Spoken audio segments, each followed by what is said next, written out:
आज मैं गाने जा रही हूँ एक और दामाद वाली गारी गीत। राधे राधे जय श्री कृष्णा। आदि की अरिया बोयो धान मेड़ुलवा। आदि की अरिया बोयो धान मेड़ुलवा। आदि की अरिया चौरैया हमारे वीर बलिया।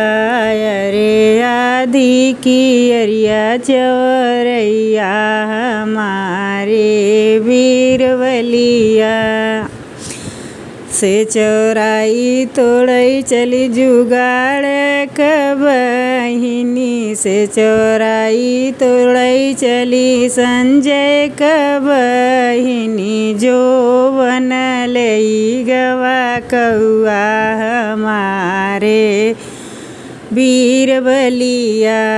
अरे जो बन लई गवा कौआ हमारे वीर बलिया। से चौराई तोड़ई चली अनुज कबहिनी। से चौराई तोड़ई चली जुगाड़ कबहिनी। जो बन लई गवा कौआ हमारे वीर बलिया। अरे जो बन लई गवा कौआ हमारे वीर बलिया।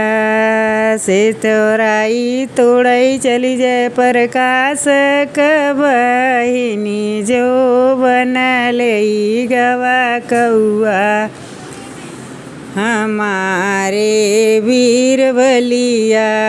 अरे जो बन लई गवा कौआ हमारे वीर बलिया। जो बन लई के कदम चढ़ी बैठा। जो बन लई के कदम चढ़ी बैठा। खोद खोद गिरावई खोलरैया हमारे वीर बलिया। अरे खोद खोद गिरावई खोलरैया हमारे वीर बलिया। से बाटे आवत रहे भैया जुगाड़ राम। से बाटे आवत रहे भैया संजय राम। से बाटे आवत रहे भैया जय प्रकाश राम।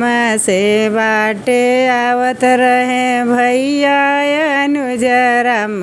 चीन्ही गयनी खोलरैया हमारे वीर बलिया।